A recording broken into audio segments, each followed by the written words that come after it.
Imagine a lively medieval market square, the rough cobblestones echoing the hushed anticipation of folks gathering. The air carried a blend of expectation and the distinct metallic tang of iron, a smell that announced this day was marked not for commerce, but for public display. In this setting, the dispensation of justice during the Middle Ages did not occur behind closed doors. Rather, it unfolded openly, each penalty enacted as a kind of theater. Those who came to watch didn't merely observe penance.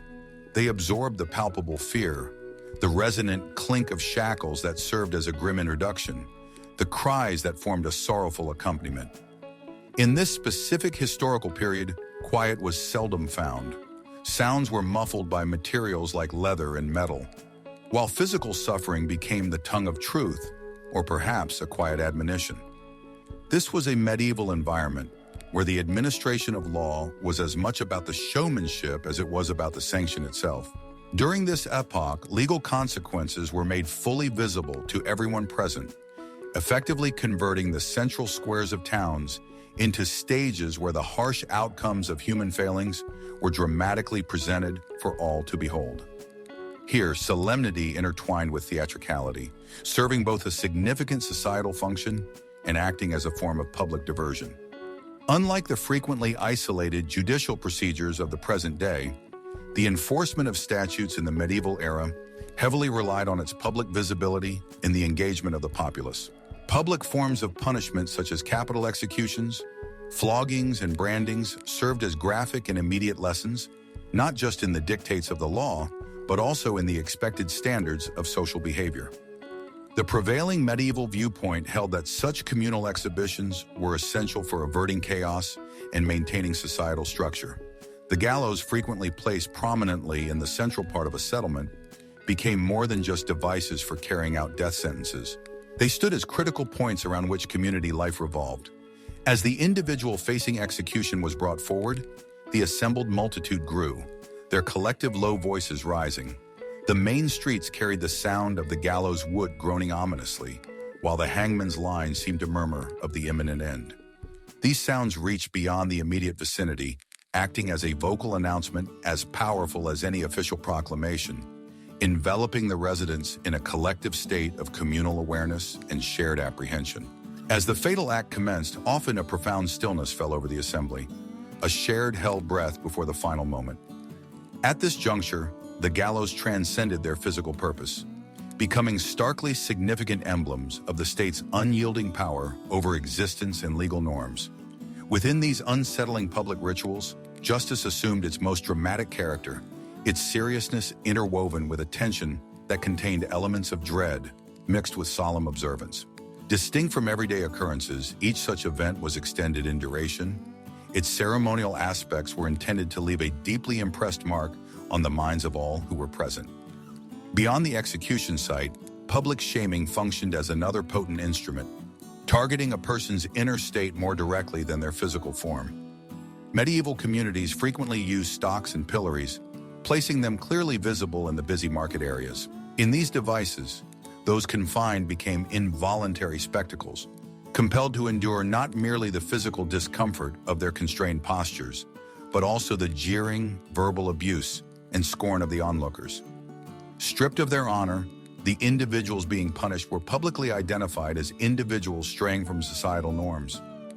Their disgrace was put on display and shared, meant to reinforce the informal regulations governing behavior at the time. These public displays starkly highlighted the distinctions between social roles and the associated duties, fostering a strong understanding of established social boundaries.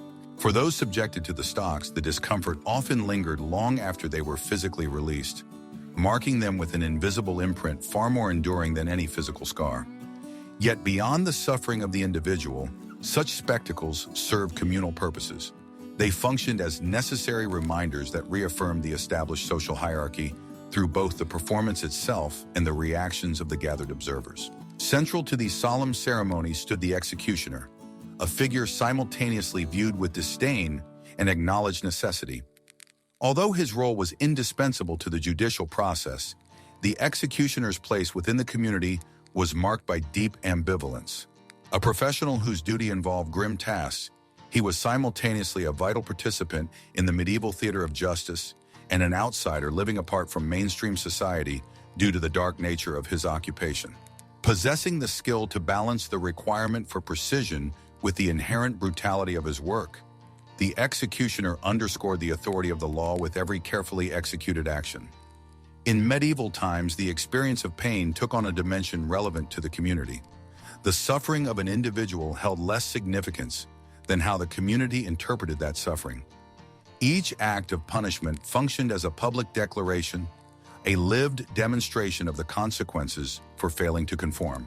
This served to solidify a collective understanding of justice that underpinned medieval social cohesion, threading through the hearts and minds of those assembled in either shared relief or apprehension. The punitive measures of this era were loaded with a purpose that went beyond simple retaliation. They were orchestrated communal events intentionally designed to give the ordinary citizen a direct view into legal determinations. Thus, every strike of the whip and every hangman's knot formed an unspoken connection, intertwining the governing authority and the populace in a shared acknowledgement of societal principles. Underlying this was the medieval legal perspective, where punishment itself served as a singular testament to communal ethical standards. Criminal acts were not seen merely as violations of law, but as perceived moral failures demanding public rectification. To witness the infliction of a penalty was to grasp the moral landscape of the period, vividly outlined with each sanction imposed. Beyond their physical impact, medieval punishments were rich in symbolism. The instruments of discipline, ranging from gallows to tools for branding, were outward representations of the era's persistent reach and power. Designed as grand spectacles intended both to capture attention and to admonish, they drew a clear division between behavior that adhered to the law and conduct that strayed from it. In a society where formal education was limited, public punishments provided a widespread lesson in legal norms and responsibilities, albeit with an underlying element of grim diversion. This combination of instruction and entertainment added emotional weight, transforming each event into a form of public release. Despite their inherent cruelty, these gatherings both imparted knowledge and offered a morbid kind of escape, catering to a seemingly inexhaustible human fascination with destiny and the administration of justice. Even as the medieval period gradually receded into the past, the echoes of these public penalties continue to resonate through time. While our contemporary legal frameworks have moved beyond such overt displays, the lingering influence of these spectacles can still be perceived in modern discussions concerning penalties and legal principles. Serving as both a sober reminder and a reflection on the persistent challenge of balancing necessary strictness with the potential for cruelty in legal systems, these historical events stand as a testament to the enduring impact of medieval customs. To explore this historical period is to discover narratives that still find resonance in our current understanding, highlighting the historical progression of legal systems. Within the complex and often somber realities of medieval life, spoken words possess significant power, and for women, expressing themselves could carry serious risks. The device known as the scold's bridle emerged as a potent symbol of those times, an apparatus created not solely for punishment, but specifically to suppress the very act of communication. These were times deeply influenced by both superstition and a patriarchal social structure, where a woman's words were often viewed as potent and disruptive forces capable of upsetting the precarious social equilibrium. The bridle represented more than a simple tool. It was the physical embodiment of control, an instrument for silencing those individuals whose speech was perceived as a threat to the fragile social structure dominated by men. Constructed from cold iron, the scold's bridle enclosed a woman's head with brutal effectiveness.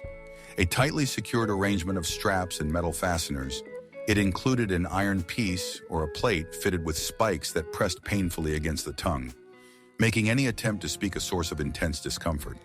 In some versions, the bridle incorporated grotesque mask-like elements, adding an additional layer of public humiliation to its already harsh function. Consider the sensation this must have produced. A heavy iron contraption weighing down on your head, creating relentless downward pressure. Each effort to produce a sound was met with intense, burning pain. The surrounding world seemed to blur, filled with the mocking sounds of the townspeople, a chaotic chorus of ridicule trapping the individual's suffering within a public performance of shame. For the medieval community, the administration of punishments was not a private affair. Justice was enacted upon the public stage of the town squares, where the spectacle of suffering functioned as a cautionary example for all who observed. Women such as Bessie Taylor, compelled to participate in a degrading procession through her village, became living examples of societal mandates. The unspoken message was clear: dare to speak out, and your public shame will serve as an even louder warning. As each step of their humiliating public transit unfolded, the collective gaze of the crowd did not merely witness justice being served, but perhaps ironically, became observers of the very disruption it was intended to correct. This grim historical artifact was not confined to a single region. Across the European continent, from England to more distant territories, variations of the device, such as Scotland's brank, which often included bells that jingled to announce its presence, indicated a widespread European tendency to restrict women's speech. These different versions reflected the individual cultural inclinations toward severity, often framed within justifications of morality and social correctness. Nevertheless, despite the variations, the underlying grim purpose remained unchanged: to subdue those individuals deemed dangerous under the unyielding force of authority. Beneath the dark metal and public humiliation, the scold's bridle served as a symbol of something deeply ingrained and systemic, a stark reflection of the gender dynamics prevalent in the medieval period. Women were expected to be subordinate, not only by social expectation, but also by the firmly established doctrines of the era. Male authority held supreme power, and the use of the bridle simply echoed broader societal beliefs that characterized women as figures of temptation and deception, entities believed capable of leading society into disorder. These were narratives well established through religious pronouncements and cultural mythology. Stories passed down through history recount the experiences of those who were forced to wear the bridle, leaving lasting impacts on their inner selves that went beyond the physical discomfort. For these women, the path ahead was marked by persistent social stigma, an unavoidable shadow cast over their lives. Although the iron device was eventually removed, the societal constraints often remained, binding them to reputations that were difficult, if not impossible, to restore. After all, what was the bridle if not a perpetual sentence, a reminder etched into every look from a neighbor, every whispered negative judgment that lingered long after the public ordeal concluded?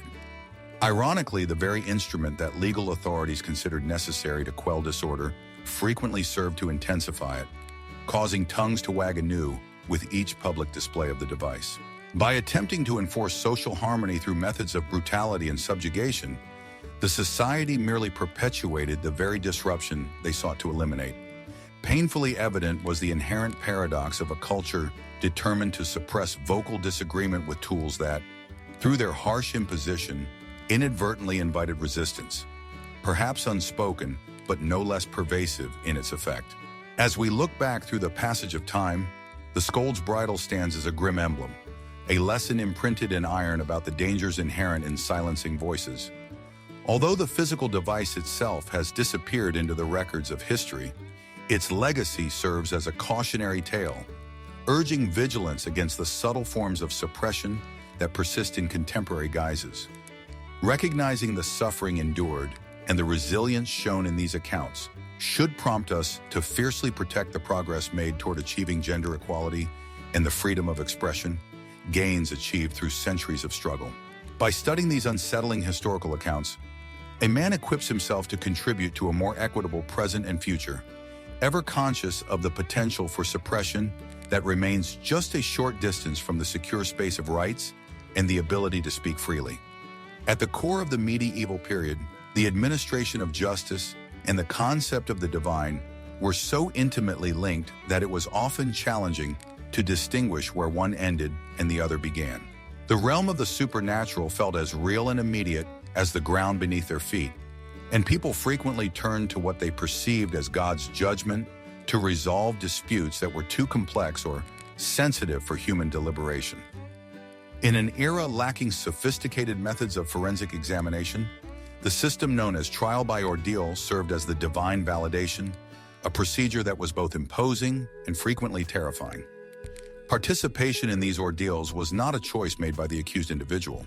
Rather, it was a determination ordered by earthly judges who placed profound trust in divine intervention. Engaging in these trials represented more than a test of personal fortitude. It was a demonstration of one's faith.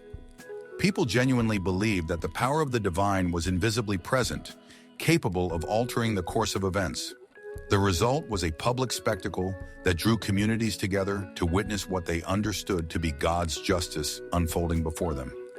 To successfully navigate an ordeal without significant harm was to be recognized as innocent, as if cloaked in divine favor, a declaration that no mortal authority could dispute. Among the various forms of these trials, the ordeal by fire was perhaps the most frightening. The accused might be required to carry a heated iron object or walk barefoot across burning coals. The flames seemed to dance malevolently, holding the promise of either divine protection or condemnation. The medieval way of thinking held that divine protection would shield the innocent from injury, while those who were guilty would be harmed by the consequences of their own wrongdoing. Members of the clergy, such as monks and priests, officiated over these rituals, their chanting enveloping the ominous event in an aura of ecclesiastical authority, calling upon God to reveal what they believed was His truth. The intensely hot ritual provided a gruesome visual experience, yet it reinforced the Church's pervasive influence in the daily life of the medieval period. In notable contrast to fire, water, typically associated with purity, became a medium for perceived divine condemnation.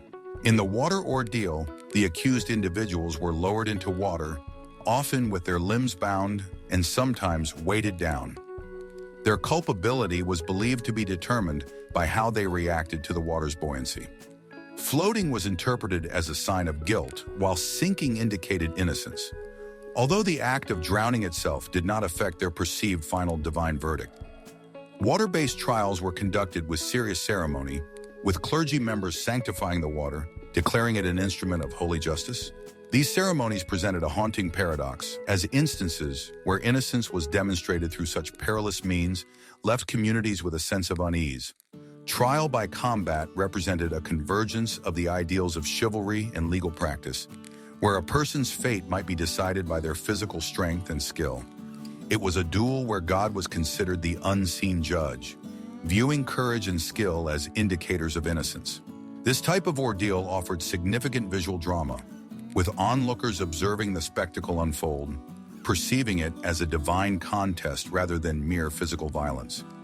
The duels reflected the era's high regard for valor and loyalty, marking the victor not only by their survival, but also as someone favored by divine providence. Following an ordeal, the process of recovery was itself interpreted as a divine pronouncement. Healing from such trials was closely monitored, with monks attending to the injuries and interpreting the healing process through a spiritual framework. Wounds that did not heal cleanly were seen as indications of guilt, while swift and clean recovery was interpreted as a sign of heavenly approval. Monastic knowledge blended practical medicinal care with spiritual rituals, reinforcing their crucial role in discerning God's will through the outcome of physical healing. This unusual blend of religious belief and practical medicine highlighted the significant influence of faith over rational thought during the medieval period. Through their involvement in these ordeals, monks served as the custodians of divine wisdom. Their presence lent a sense of seriousness to the spectacle, acting as a bridge between the human and divine realms as they assisted communities in interpreting the results. Their authority in these matters not only strengthened the Church's control over legal processes, but also reflected their essential position within society, shaping both spiritual and worldly perspectives in profound and frequently unsettling ways. Surviving an ordeal often elevated individuals to the status of local legends, seen as living proof of endurance and divine favor. Those who survived were viewed not merely as fortunate, but almost as divine representatives, their survival contributing to the local folklore. In the environment created by such trials, villagers experienced a mix of awe and, at times, envy as these individuals wove their stories into the shared consciousness of the community. The extent of community involvement in these trials cannot be overstated. The ordeal was fundamentally a public event, forging bonds among townspeople through shared experiences of awe and dread. Such gatherings were more than just grim public displays. They were significant societal rituals that helped unify villages through shared experiences. Although they appear disturbing by modern standards, these events were integral elements of medieval communal life, embodying the complex relationship between religious faith, the administration of justice, and societal structure. However, the historical significance of such trials is complex. Surviving or failing an ordeal left a permanent mark on individuals, with lingering uncertainties often remaining long after the official proceedings. Despite the Church's efforts to mitigate the psychological impact through spiritual guidance, the outcomes were frequently ambiguous. These unsettling echoes of divine justice have persisted through time, influencing our understanding of the medieval era and challenging our contemporary views on faith and rationality. Trial by ordeal stands as a stark reminder of a historical period significantly shaped by the concept of divine judgment, resonating through history as both a testament to human imaginative capacity and a cautionary reflection on the historical progression from superstition towards a more rational understanding of the world. Within the dark and confined spaces of medieval dungeons, the iron chair and the device known as the pair of anguish stood out as menacing instruments of torment. The iron chair, constructed with an unyielding metal framework, was equipped with sharp spikes deliberately placed to pierce the skin with even the slightest movement. Once a person was secured to it, the infliction of pain commenced gradually, sometimes intensified by the added suffering caused by heat from burning coals placed beneath it.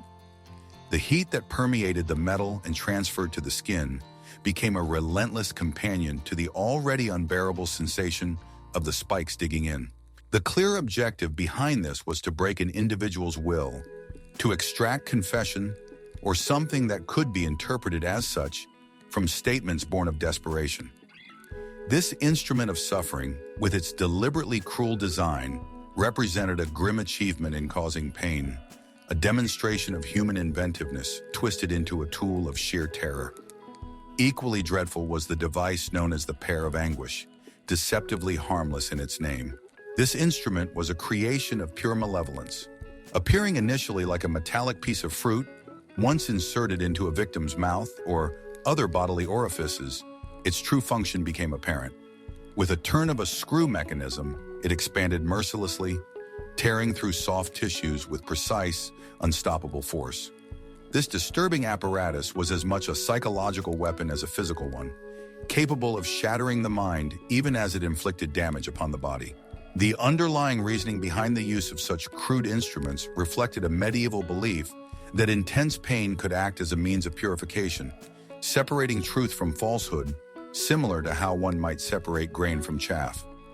This was medieval justice in practice, not merely determining guilt or innocence, but transforming punishment into a harrowing public display of power, etched into the historical record by sounds of suffering. Devices such as the iron chair and the pair of anguish were not simply tools for inflicting pain. They also provided insights into the prevailing mindset of the era. Society held firmly to the conviction that suffering possessed purifying qualities, a belief rooted in religious fervor, where even a false confession might be seen as a way to cleanse the soul. The individuals who operated these devices often viewed themselves not as agents of cruelty, but as skilled craftsmen of truth, systematically creating confessions from silence through calculated torment. There was a flawed logic inherent in this approach, suggesting that innocence would remain steadfast in silent suffering, while guilt would crumble under the pressure of unbearable pain. In reality, however, these instruments were often wielded by those in positions of power to maintain their dominance, reinforcing a social structure where privilege frequently shielded some individuals from such fates, while the less fortunate bore the full impact. Torture became a public spectacle, a grim form of theater where the distinctions between the administration of justice and a form of entertainment became blurred. People from the town would gather for these displays like a morbid audience, drawn by accounts of suffering that transformed abstract notions of morality into tangible, visceral experiences. In this setting, the iron chair served as a dark prop, the pair of anguish a cruel plot point, as society narrated stories of transgression and redemption through the medium of physical suffering. These public events served to unite communities through shared experiences of fear and the imperative of obedience. Yet murmurs of disagreement frequently existed unspoken, a sense of discontent rippling beneath the surface of apparent devotion and order. A certain mystique surrounded these devices, a combination of historical accounts and popular myth. Over time, stories, some based on fact, others exaggerated, portrayed the iron chair and the pair of anguish as almost mythical objects imbued with a power that extended beyond their physical form. They became emblematic of the era's darker impulses, representing the fine lines separating actual horrors from the amplified tales spun by fearful imaginations. In this sense, they were more than just instruments. They were like ghostly echoes of a time when suffering was a recurring theme woven into the everyday existence. These were fables passed down through generations as warnings against deviating from society's rigidly defined boundaries. The technical design behind these devices, often brutally effective, spoke to a chilling level of precision. The spikes on the iron chair were arranged to maximize discomfort and could be adjusted to prolong the torment. Heat was employed as a secondary insidious force, causing pain until sheer terror numbed the senses. The pair of anguish, with its expanding metallic segments, was a grim testament to malevolent design aimed at inflicting the most intimate forms of pain. Each rotation of the screw mechanism revealed its intricate workings, hinting at a perverse ingenuity dedicated to human suffering. These instruments were, in a macabre sense, masterworks of simplicity, crafted by individuals whose skill lay in expertly causing agony. Within the medieval theater of pain, the individual inflicting the torment and the one enduring it were locked in a grim, involuntary performance. The torturer, a figure who inspired dread, was skilled in interpreting the language of distress, administering pain with practiced ease. Seemingly detached yet acutely aware of his function, this individual played a disturbing role, narrating stories of perceived sin through the use of metal and fire. Meanwhile, the person being tortured physically embodied suffering, their bodies becoming unwilling participants in conveying a narrative through their agony. They were involuntary participants, yet essential to the enactment of a narrative that underscored society's established norms, effectively becoming silent expressions of resistance against the very mechanisms designed to break them. Ultimately, devices like the iron chair and the pair of anguish functioned not only as instruments of physical pain, but also as tools that conveyed the underlying tensions of the era. They represented a struggle against nonconformity, serving to punish those who deviated from the established social order. The narratives of transgression became subtly intertwined with the terror inflicted by the torturer's actions, revealing the underlying structure and the anxieties of a society desperate to maintain control. Thus, within their inherent malevolence, these devices communicated stories of cruelty and social control, as well as accounts of human endurance and suffering, each narrative a strand in the complex historical fabric of medieval life. The very word flaying in the medieval period was enough to induce shivers, a stark reminder of the fragile layer that separated human existence from raw vulnerability. This was not simply a form of punishment. It was a public spectacle of terror created from flesh and bone. The act of removing the skin, the body's primary protective covering, was to render a person utterly exposed and defenseless, a living illustration of extreme physical agony. Such public displays were intended not only to eliminate individuals perceived as traitors, but also to enforce the established social order.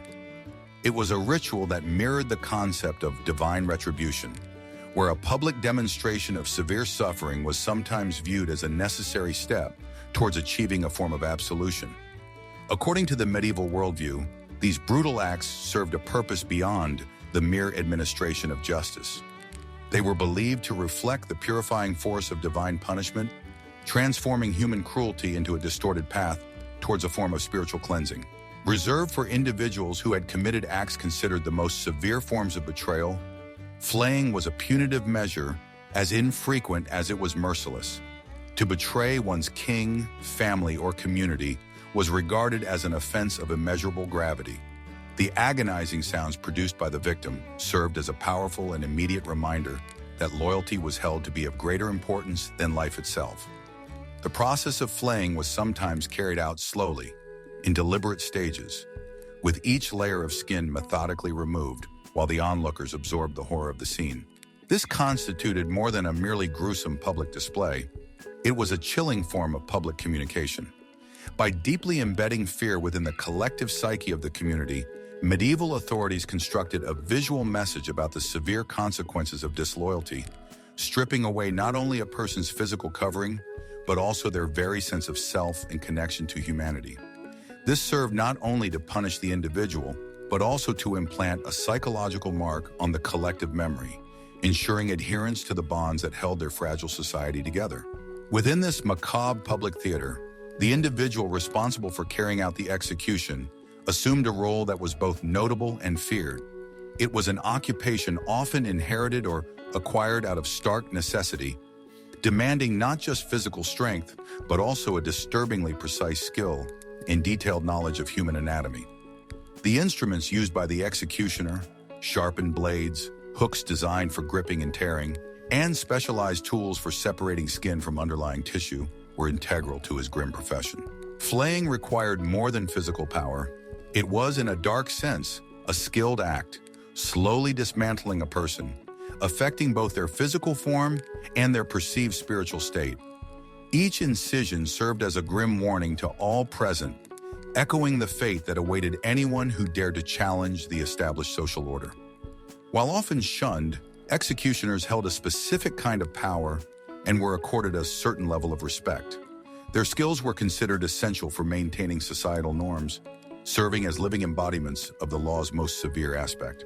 Despite their existence on the fringes of social acceptance, their presence was considered vital, constantly reminding the inhabitants of the harsh consequences that could unfold when disloyalty superseded allegiance.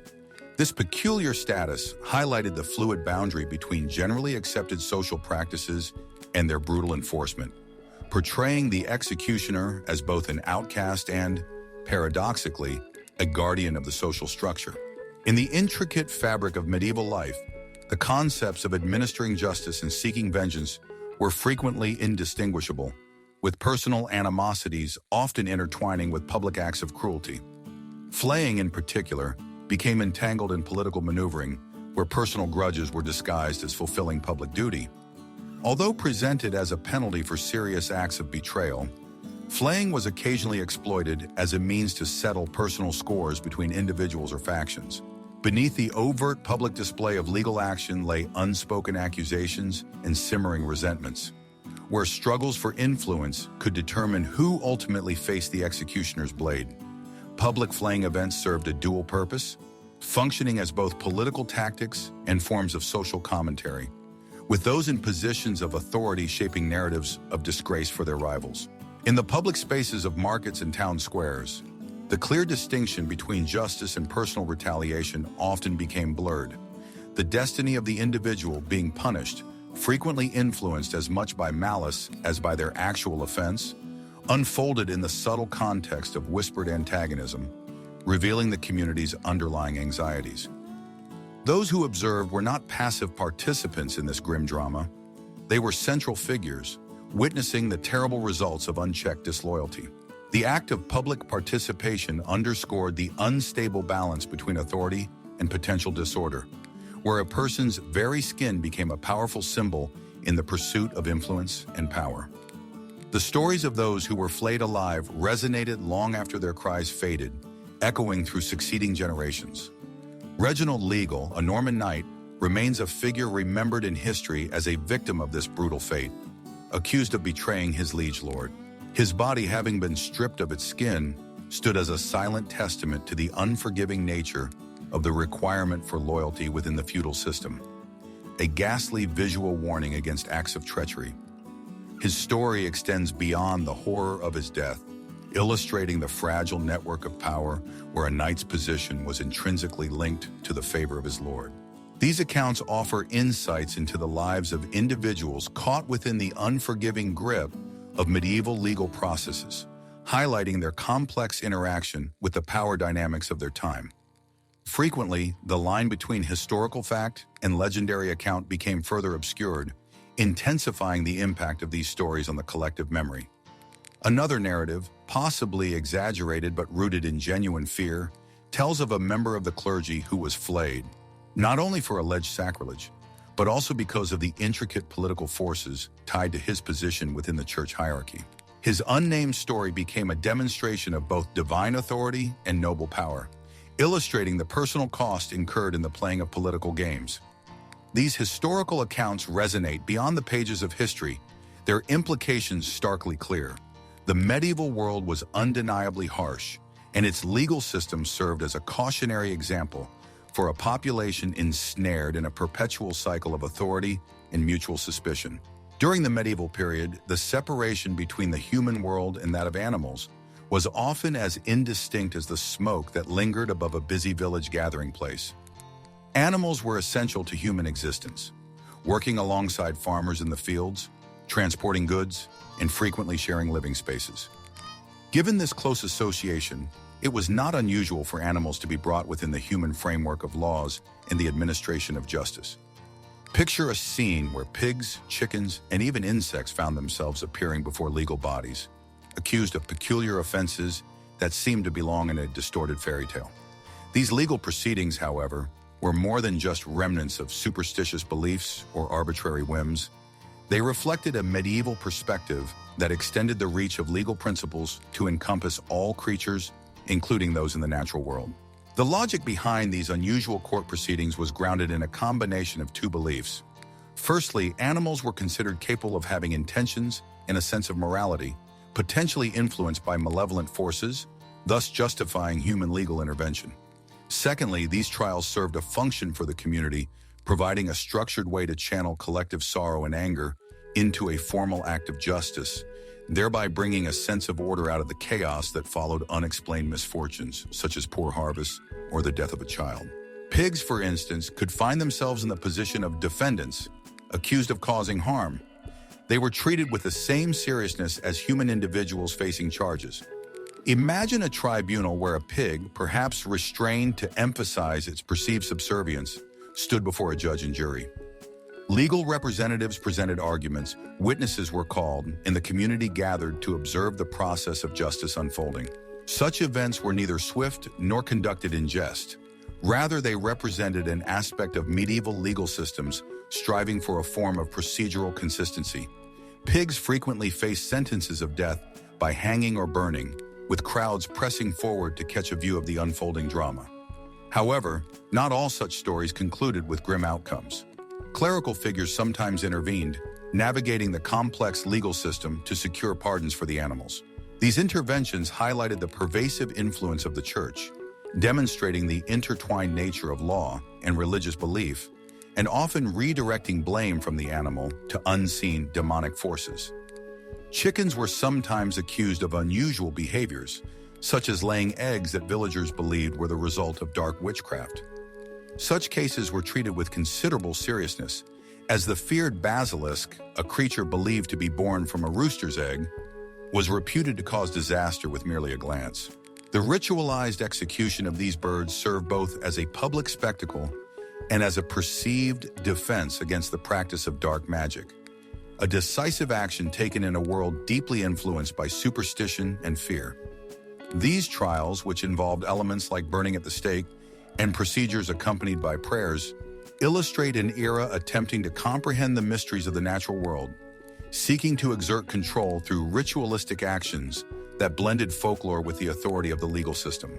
While such animal legal proceedings are certainly unsettling from a modern viewpoint, they nonetheless provided a means for communities to collectively process difficult experiences.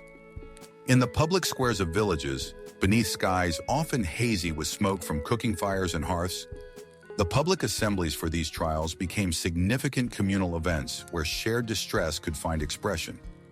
They represented a collective acknowledgement of the severe realities of life in the medieval era. The very act of conducting a trial against an animal offered residents a newfound perception of mastery over disruptive events, converting what felt like disorder into a sequence of understandable actions. Stepping back from individual anecdotes, the offenses attributed to animals seem to shift between elements of folk tales and the actual events of medieval daily existence. Such narratives quickly gained traction, circulating widely through oral traditions and local historical accounts. Mixing freely with the medieval understanding of supernatural forces, This practice of forming narratives enabled societies to assign meaning to seemingly random occurrences, weaving chaotic events into the familiar framework of traditional storytelling. Public spectacle played a significant role in these legal events. The residents of the towns and villages gathered to witness a public demonstration of the community's ethical standards, where the application of legal principles appeared to combine both divine authority and earthly power. In contrast to judgments made in secret, these trials were public performances invoked as much for their function in reinforcing societal values as for upholding the law itself. They served to punctuate the routine of medieval life with stories that were both peculiar and instructive, blending entertainment and moral teaching into a single experience. As one examines these strange yet revealing aspects of medieval legal history, he is reminded of the long-standing human inclination to find meaning in the face of life's uncertainties. Such trials, though seemingly absurd, are nonetheless insightful, prompting one to approach historical inquiry with a spirit of understanding and curiosity rather than immediate judgment. By looking at these past efforts with a discerning perspective, a man can gain insight into the considerable distance society has traveled, while also recognizing the persistent aspects of the human condition that remain constant. In the grim public arena of medieval punishment, the breaking wheel, also referred to as the Catherine wheel, held a prominent position. It was a simple device in terms of its construction, essentially a large wooden frame typically fitted with metal rims, specifically designed to prolong suffering and delay death. Its origins can be traced back to classical antiquity in Greece and Rome.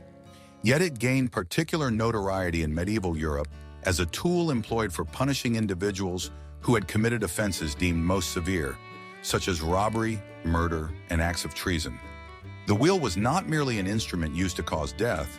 It functioned as a potent symbol, conveying the formidable power of the legal system and embodying a social order where fear was a primary means of maintaining control. Public executions carried out using the wheel were particularly grim spectacles, attracting large crowds to town squares, much like insects drawn to light. One can picture the villagers assembled around the device, perhaps with vendors present who were selling refreshments to cater to the spectators who had come to witness the day's harsh public display. The individual facing the penalty, secured spread-eagled to the wheel, awaited the intense suffering that was about to commence. Each instance of bone fracturing under the force of the iron bar served as a stark reminder of the authority that held sway over life and death. What distinguished these executions as uniquely medieval was the deliberate balance of legal enforcement and public entertainment.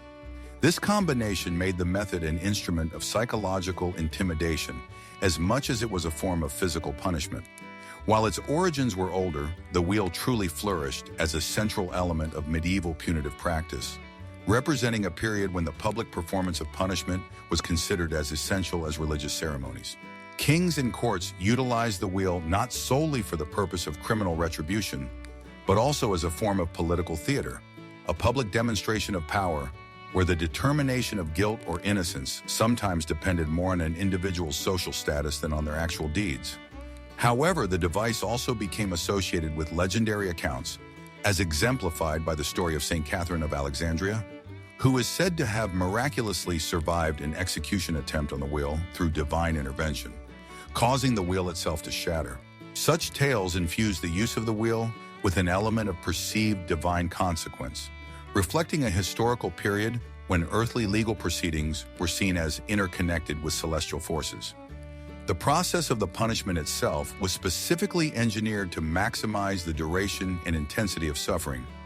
Secured to the spokes of the wheel, which were often arranged in a cross pattern, the individual was subjected to blows from an iron bar, aimed with precision to break bones while deliberately avoiding vital organs, thereby extending the agony over several hours or even days.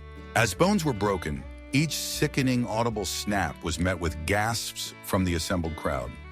Frequently, the wheel with the broken body affixed was then raised and displayed, almost like a grim public exhibit. This act was about more than just causing death. It was intended to demonstrate the fragility of human existence and the absolute supremacy of the ruling authority. Birds of prey would often circle overhead, drawn by the potential for carrion, while the subdued murmur of the crowd underscored the unsettling ritual of justice administered through wood and iron. Within this scene of public punishment, the individual acting as the executioner occupied a distinct and often uncomfortable position, feared yet undeniably necessary. Executioners were skilled practitioners of their grim craft. The precision required in breaking a body without immediately causing death demanded considerable experience. A poorly executed job could draw public anger. While often ostracized by wider society, they sometimes earned a grudging respect for the specific skills their work demanded, leading in some cases to the formation of familial legacies, with fathers passing the macabre trade down to their sons. Despite their general reputation, some executioners acquired a form of respect for the gruesome artistry involved, navigating the space between legal necessity and grotesque spectacle with a level of performance that maintained the intended ceremonial nature of the event. The terror associated with the wheel extended beyond the person being punished, leaving a lasting psychological impact on the collective consciousness of medieval society. As a means of instilling fear, it starkly demonstrated the terrifying power held by those in authority. Each execution served as a chilling reminder of mortality, memento mori, strongly encouraging society to adhere to both the legal code and the perceived divine order. These public displays functioned as the medieval equivalent of major news events today, embedding a vivid cultural narrative about the administration of justice that clearly illustrated the severe consequences of violating societal norms. Nevertheless, the ethical implications of such a punishment raised enduring questions. In an era where the administration of law was often equated with the infliction of pain, the use of the wheel provoked debate about humanity's role in what was sometimes seen as divine judgment. Was it morally justifiable to employ terror as a means of enforcing order? And could such brutal methods truly achieve a state of peace? Even within the period itself, some individuals with greater empathy questioned the morality of the wheel, condemning its severity as inhumane. Their dissenting opinions, though often suppressed by the prevailing powers, hinted at internal moral conflicts that extended beyond their time, probing the fundamental nature of legal fairness and individual rights long before these concepts were formally articulated in widespread discourse. The geographical use of the wheel varied. In France, the device often resembled modified cartwheels, while in German regions, the apparatus was generally more complex. Some areas incorporated additional elements of cruelty, such as displaying broken bodies impaled on stakes, as if physically weaving human suffering into the very fabric of the landscape. Each regional variation reflected local values, influenced perhaps by lingering pre-Christian customs or by the legacy of Roman execution methods, creating a diverse pattern of legal enforcement that provided considerable insight into societal norms amidst shifting power structures. The wheel also became woven into folklore. Stories circulated widely, whispering of restless spirits believed to haunt the places where individuals had suffered unjustly on the device. Such accounts of hauntings suggested a cultural grappling with ideas about legal fairness in the afterlife, embedding the wheel into popular legends that endured through generations as unsettling reminders of humanity's darker historical moments. Eventually, the intellectual shifts brought about by Enlightenment thinkers and subsequent legal reforms led to the decline in the use of the wheel. By the 18th century, philosophers such as Cesare Beccaria advocated for a more reasoned approach to legal processes, and public sentiment gradually moved towards more humane treatment of offenders and away from such extreme forms of severity. As the legal framework evolved, the wheel was increasingly seen as an outdated artifact. Its gruesome public exhibitions were deemed ineffective as deterrents within a society that considered itself more enlightened. The gradual discontinuation of the wheel marked a significant step toward the development of modern legal systems, where the concept of rehabilitation began to replace the emphasis on pure retribution. Although confined to the past, the psychological impact of the wheel persists, compelling us to reflect on historical and contemporary understandings of legal fairness. It serves as a reminder of a historical period significantly influenced by fear, prompting introspection on humanity's ongoing struggles with authority, ethical considerations, and the capacity for empathy.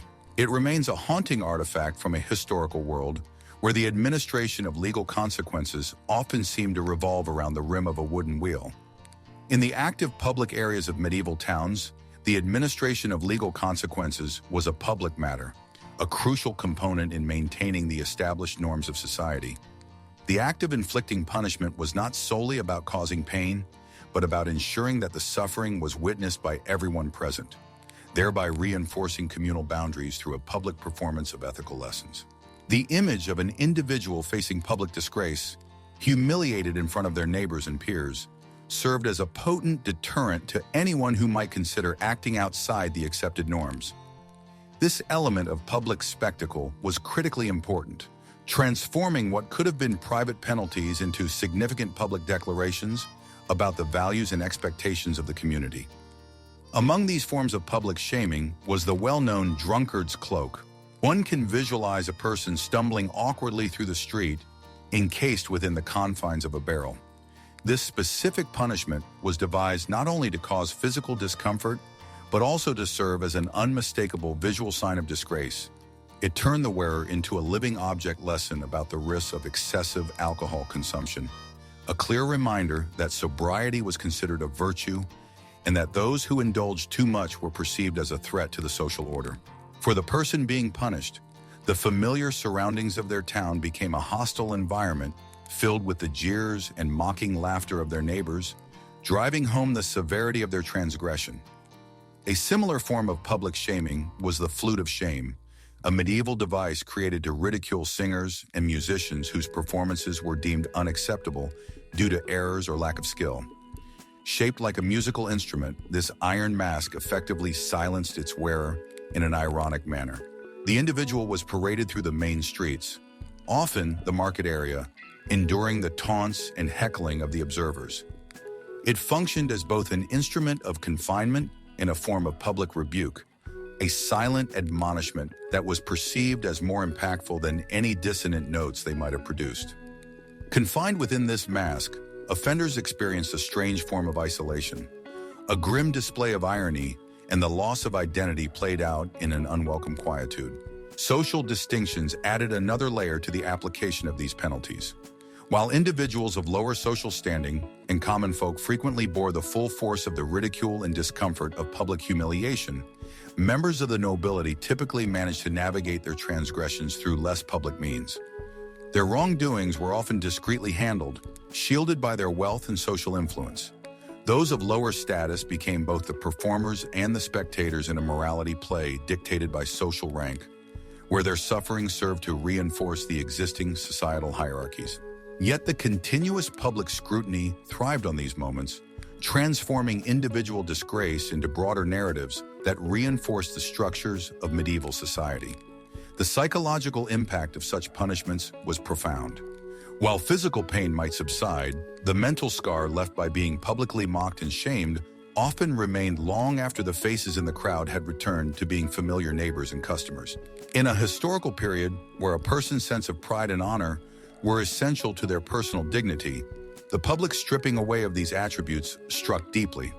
The humiliation of the offender became a form of public entertainment. Each act of disgrace was witnessed by familiar individuals whose memories would retain the image long after the punishment had concluded. The recollection of the public shaming could haunt daily life. Each glance from a neighbor could potentially serve as a reminder of the past disgrace. However, for the community at large, these punishments provided an unexpected form of diversion. In an era lacking modern forms of entertainment, the town square offered drama, conflict, and resolution presented live. The residents gathered not solely to see legal consequences administered, but to savor the temporary breaks these spectacles provided from their laborious daily routines.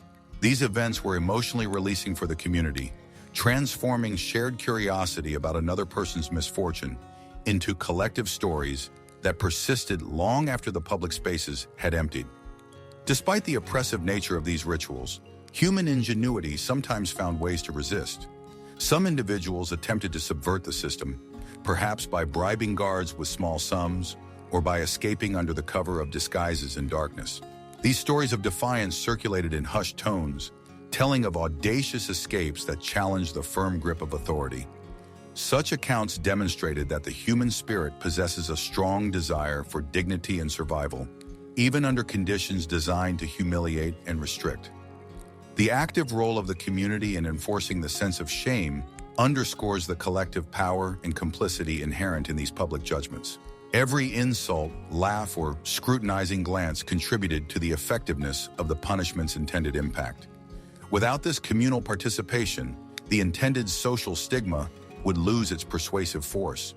Yet community sentiment could sometimes shift as instances of empathy or a recognition of shared humanity occasionally soften the severity of the communal enforcement. Despite this, the presence of witnesses was essential. The weight of the shame was measured by the number of people who observed, reinforced by the shared accounts of the individual's experience of disgrace. Ultimately, medieval punishments were marked by numerous ironies and contradictions. Devices intended to enforce order sometimes inadvertently sowed seeds of dissent. Their theatrical nature, perhaps unintentionally, invited questions about the fairness of the legal system itself. The apparent absurdity of a person found drunk being dressed in a barrel, or a musician being silenced and confined under an iron mask, highlights the complex interplay of attempts to control human behavior through public display. Their peculiar dual nature, simultaneously oppressive and intriguing, offers a compelling perspective on an era defined by determined efforts to establish order. As a man considers these unusual historical practices, he is struck by a mixture of amusement and horror at the dark elements intertwined within human history. The drunkard's cloak and similar public exhibitions reveal a past where cultural norms and chaotic tendencies coexisted uneasily. These narratives resonate through time as unsettling reminders, urging a deeper examination of the societal values that historically shaped legal frameworks and social control. From minor missteps leading to public confinement in iron devices, the medieval world presents a haunting picture, reminding one of humanity's perpetual engagement with concepts of judgment and redemption. Within the historical records of medieval punishments, the method known as being hanged, drawn, and quartered stands as the ultimate demonstration of the era's brutal inventiveness. Far from being a simple execution, this form of punishment was reserved for the most severe crime of all, treason. During this early historical period, treason was regarded as the most egregious act of betrayal, not merely against the ruling monarch, but against the very foundation of society itself. This particular punishment was devised not solely out of necessity, but out of a deliberate intent to instill profound levels of fear. It was less about dispensing conventional justice and more about conducting a form of psychological warfare, manifested as an elaborate and gruesome public spectacle. It served as a dire and unmistakable warning to any individual daring to challenge the stability of the kingdom. The unsettling origins of this punishment can be traced back to the reign of King Henry III, but it gained particular infamy and was widely employed during the reign of King Edward I. He utilized it with ruthless efficiency against Welsh nationalists and later against Scottish rebels, deliberately transforming the act of execution into an unforgettable performance by ensuring the prolonged suffering of the accused traitor. The punishment was intended to utterly annihilate the individual, erasing virtually all traces of their identity and existence. The ritual commenced with the condemned person being dragged face down to the designated execution site, frequently pulled by a horse or cart, a journey deliberately intended to inflict public humiliation. This initial stage of the punishment, known as drawing, symbolized the reduction of the individual's status to that of mere dirt. The sight of the traitor, bound and helpless, being moved slowly through large crowds of onlookers, transformed the streets into a public stage for ridicule and despair. Once the intended location was reached, the true horror began. The prisoner would be suspended by the neck, but the hanging was deliberately incomplete, designed to bring them to the very edge of unconsciousness, but not to cause immediate death. Release through death was not permitted to occur so quickly. Following the partial hanging came the process of disembowelment, often carried out while the unfortunate individual remained alive. The burning of the person's internal organs before their very eyes was a standard part of the procedure. This constituted a cruel interaction between the states of life and decay, specifically intended to sear the memory of the event into the minds of the spectators.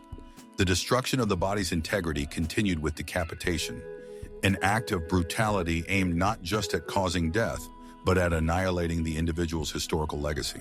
This ruthless physical fragmentation proceeded with the quartering, the severing of the limbs, literally dividing the human form into separate pieces destined for public display. These remaining body parts were then sent to various locations throughout the kingdom, serving as graphic messages to the general populace. The communication was visceral. Treason is not only an act without success, but an act leading to utter destruction. City gates and bridges, commonplace elements of the medieval urban landscape, became macabre public exhibitions bearing silent witness to the severe consequences of defying the authorities. This deliberate division of the body was also a form of psychological punishment, intensifying the reach of the execution's terror far beyond the immediate sight. Historical chroniclers of the time, individuals like Matthew Paris, etched accounts of these events into the historical record, ensuring that these stories would outlast both those who carried out the punishment and those who witnessed it. These narratives, rendered with vivid and often disturbing detail, provided lessons in morality and the dynamics of power. Medieval texts did not merely record events. They constructed narratives that emphasized the downfall of the individual being punished and highlighted the legitimate authority of the monarchs. Letters and personal accounts from those who were present among the crowds illustrate a society held together by both fear and a sense of awe. Whether expressing their reactions through gasps of horror or uncomfortable displays of approval, the shared experience of witnessing this punishment strengthened communal solidarity against the possibility of rebellion. The wider impact of these horrifying executions lay in the maintenance of the social order they enforced. Monarchs skillfully used these events as a form of propaganda, serving as a stark and undeniable reminder of the king's absolute power. What took place was not just the termination of a life, but a forceful assertion of dominance, designed to secure loyalty in times of political instability. For the medieval mind, where the figure of the king and the divine were intricately linked, such acts carried profound symbolic significance. The monarch, acting as a perceived representative of divine power, held authority over life and death. These bloody public ceremonies, functioning as moral theater in their own right, broadcast the serious dangers associated with disloyalty. More than simple punitive measures, they were warnings etched in blood and gore, intended to create a chilling and lasting memory for anyone harboring thoughts of treason. Beneath the surface level, the rituals surrounding these executions revealed a sophisticated form of psychological warfare. The entire process was meticulous, carefully crafted to instill a deep-seated sense of dread within the public consciousness. By visibly demonstrating the brutal consequences of betrayal, medieval rulers sought to ensure not merely outward compliance, but a mental acceptance of the established order. This public spectacle, shared by all who witnessed it, became a collective lesson, embedding the ruler's power into the very fabric of daily life and thought. For individuals grappling with questions of right and wrong, these events served as stark tests of allegiance, reinforcing compliance through the pervasive presence of fear. While the ruling elite devised such measures, the church played a significant role in lending a form of moral justification to the horror. Religious institutions that preach concepts of mercy and grace paradoxically sanctioned these executions. They often viewed such acts as representing the will of the divine, necessary steps to purify the world and uphold a perceived heavenly order. Clergy members attending these grim ceremonies added a layer of sacred authority, effectively reinterpreting acts of cruelty as necessary elements of divine intention. Public acts of confession and prayer were incorporated to emphasize the concept of penitence, recasting the punishment as a process of spiritual cleansing.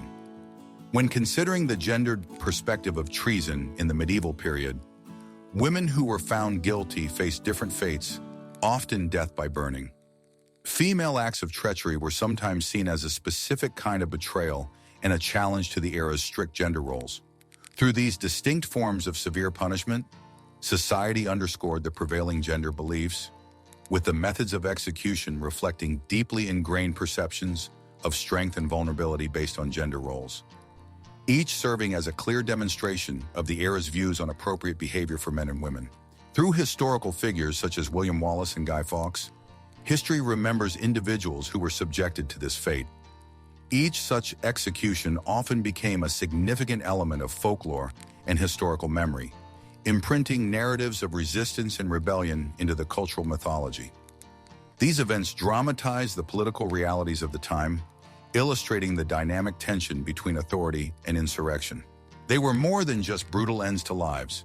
They became pivotal moments in the historical narrative of power dynamics and expressions of dissent. The enduring significance of this punishment resonates today in our analyses of legal systems and fundamental human rights. As contemporary society reflects on the considerable evolution of legal frameworks, these historical acts prompt broader contemplation on the role of law in maintaining social order and the ethical principles that guide modern systems.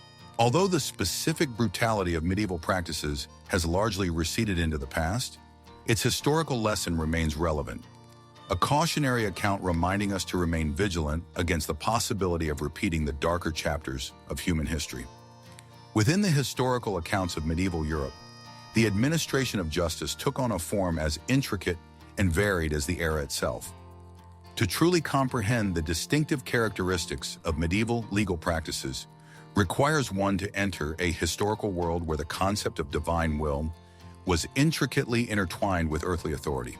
It was a period when the experience of physical pain was not simply a consequence for wrongdoing, but was also seen as a form of purification, a ritual intended to cleanse the individual's inner self as well as deter their future actions. One can envision the public squares bustling with the sounds and voices of large gatherings, assembled not merely for public entertainment, but for what was perceived as a collective cleansing of their spiritual and moral environment. These events function simultaneously as public performance and religious teaching, where those identified as sinners were the central figures and the audience served as both observers and participants in a significant moral drama. Every sound of agony was a forceful reminder of the heavy cost associated with sin, impacting not only the individual who had transgressed, but also the perceived spiritual health of the community. The medieval perspective viewed suffering as a fire that could strengthen moral character, with pain serving as the forge and the body being its willing material. The sight of an individual enduring such trials reinforced the established social order, visibly depicting the consequences of sin through the use of blood and sounds of distress for everyone to witness. As the flames made contact with flesh or the executioner's knot tightened, the onlookers were not merely passive witnesses. They were observers of a fundamental truth of their world, that justice, however severe, held the potential for redemption, not just for the individual being punished, but also for those in the community who might be tempted to stray from moral behavior. The rituals of public shaming, although seemingly cruel, served the purpose of strengthening the bonds within the community.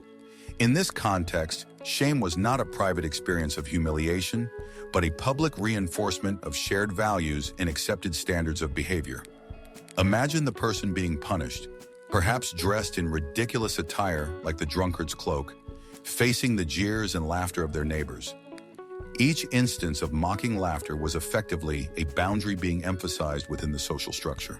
Every taunt and shared agreement reinforced what was considered acceptable conduct and what was not. The power of communal ridicule was considerable. It clearly demonstrated the cost of violating this unspoken social contract, solidifying loyalties under the banner of shared recognition of societal rules. Fear played an equally significant role in this complex system of legal enforcement. Its presence was felt in the sting of the whip, in the cold touch of the executioner's axe, but its origins ran deeper. The apprehension of public disgrace and the potential dishonor brought upon one's family often carried more weight than the prospect of physical pain. Like unsettling stories told by firelight, accounts of gruesome outcomes circulated through informal networks, strongly encouraging conformity and caution among individuals who might consider offending.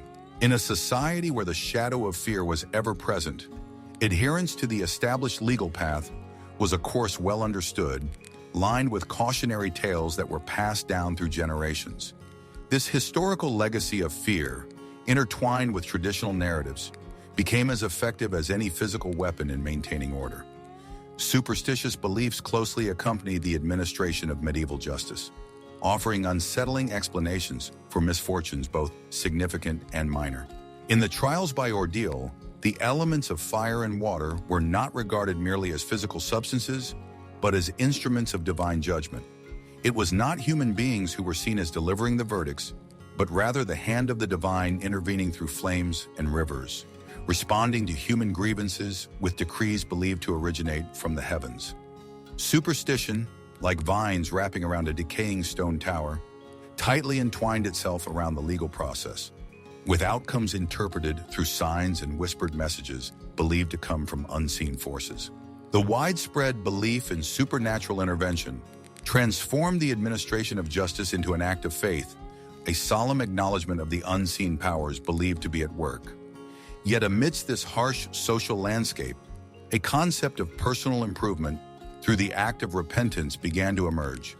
The idea of rectifying moral wrongs through public displays of penitence was embraced with considerable enthusiasm. One can imagine public acts of self-flagellation or confessions made bareheaded, sacrifices made visible to all, offering a strange sense of relief to both the individual who had transgressed and the community at large. Through their self-imposed suffering, individuals who had committed offenses sought reconciliation with both the divine and their fellow human beings, undertaking a humbling journey towards spiritual clarity. Wrapped in a symbolic cloak of vulnerability, they stood before their community, seeking forgiveness and aiming to demonstrate that shared morality functions most effectively when individuals are able to find absolution. Medieval justice undeniably bore the marks of its societal hierarchy, where the severity of punishment often seemed influenced by a person's birthright and wealth. Members of the nobility might face public disgrace or be sentenced to exile, a comparatively less harsh fate when contrasted with the brutal executions reserved for individuals of lower status. Yet even with their privileged position, they could not completely distance themselves from the public spectacle of punishment, which served as a reminder that perceived divine justice did not recognize titles.